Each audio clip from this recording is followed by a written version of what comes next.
It's been a tough year so far for car sales during this ongoing pandemic.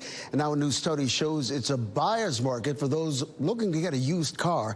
Let's get up to speed on what's happening in the auto industry during these uncertain times. We're joined by our resident expert, Nik Miles. Hey, Nick, always great to see you. Yeah, good to see you too. Thank you. Hey, listen, let's talk about that new report showing that used car sales have dropped nearly 5% in the Triangle area since January. Is the impact of the coronavirus more severe than we expected? What's happening here?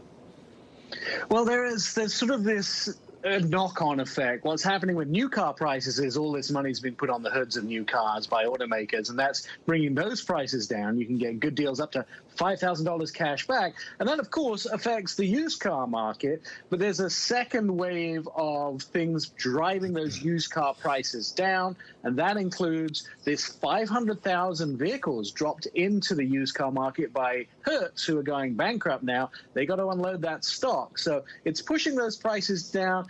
Not all the cars are discounted, though. You'll find that sedans, which are sort of unpopular right now, you can get a lot of money off, up to 13%, but those SUVs still holding strong. Yeah, we mentioned the impact the pandemic is having.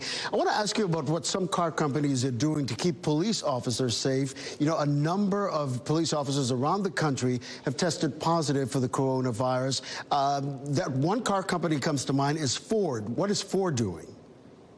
Ford have come up with an ingenious idea. Existing hardware in their vehicles allows them to do this. They've invented a new software, and what it does with emergency vehicles like police cruisers is heat them up, like the Explorer, which is made in Chicago, heats it up to 133 degrees when no one's in the vehicle using that existing hardware, and that actually kills about 99.9% of viruses throughout surfaces of the vehicle. So this cycle takes about 15 minutes. It heats that vehicle up, kills everything inside, so it's safe for then officers and for those riding inside those police cruisers to actually get inside them, because most of that is killed. Now, what happens is you have to buy a new police cruiser to get this activated? No, you don't. In fact, Ford have managed to get the software over-the-air updates into about 5-year-old vehicles. So they're looking at updating some of the older vehicles out there, and it's not costing police departments a lot of money to keep their officers and their clients safe. That's a good point. Now, from Ford to Nissan, why is that company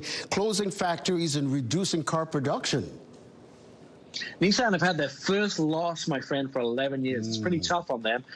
So they're actually reducing the number of models they make. They're going from 69 to around 55 models. However, they are saying that all their vehicles will get a refresh. So look for a huge number of refreshed or new Nissans on the market this year. We know the new Pathfinder is coming. We know the new Z is coming. They're all on the books. Here's the deal, though. The factory that's being closed is in Barcelona. It means a loss of 3,000 jobs in the Spanish market. But the U.S. market could benefit, because some of those jobs could be coming to the United States. Before I let you go, I have to ask you quickly about GM and this whole talk about bringing back the Hummer.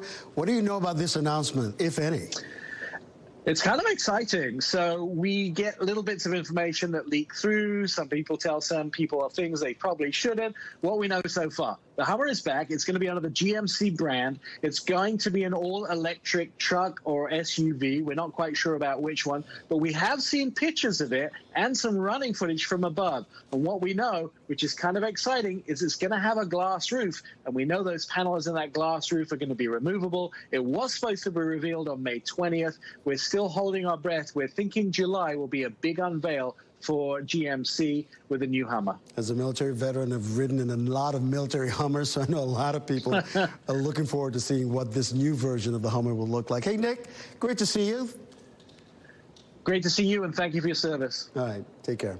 Lena?